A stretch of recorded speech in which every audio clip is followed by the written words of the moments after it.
Je vais vous présenter aujourd'hui le système eStream. Je vais aussi vous montrer des tests sur l'eau.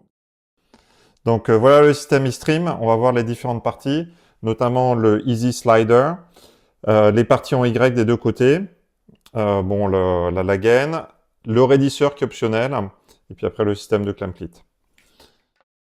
Donc la pièce maîtresse, c'est le slider. Le slider a plusieurs orifices, ce qui sont les passants pour les sangles. Et à l'intérieur, on va le voir un peu plus tard, il est extrêmement lisse et on va pouvoir glisser le slider sur le wishbone sans abîmer le grip.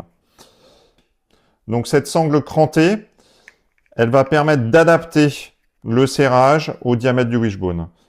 Et après, on a un levier qui vient bloquer. Donc là, je rajoute encore un cran. Voilà. Donc l'utilisation, ça va être, je suis en navigation, j'ouvre, je déplace, et puis je bloque, et là, ça ne bouge plus. Donc le slider, il existe en 3 tailles, T0, T1, T2, en fonction du diamètre du wishbone. Je vous encourage à aller voir sur le site internet, donc ez-trim.com, et vous pourrez voir à quelle taille de wishbone cela correspond. Autrement, en termes d'écartement, on est typiquement entre 2 doigts d'écartement entre les bouts et 3 doigts. La deuxième partie, c'est la partie en Y. On a le Y arrière qui est équipé d'un clamplit et donc qui va permettre de régler la longueur. Donc on a le boot qui passe par l'orifice et qui ressort par là et qui va se coincer dans le clamplit. Et avec le système de sangle. Ensuite, on a le raidisseur. Donc le raidisseur est une pièce optionnelle, montée si on le souhaite pour avoir une meilleure rigidité de l'ensemble.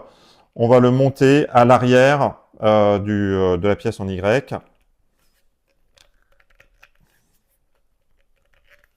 Donc c'est un système de type montage à baïonnette. Et voilà. Et donc une fois que c'est monté, ça bouge plus du tout. Donc je vous montre le résultat. Donc ça, c'est quand on a un seul raidisseur, donc du côté gauche, donc c'est le système slalom.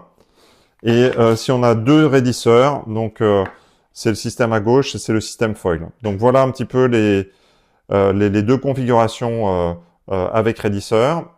Et puis, il y a une configuration un peu plus simple, sans raidisseur, mais qui va quand même avoir une rigidité par rapport à la pièce en Y de ce côté-là.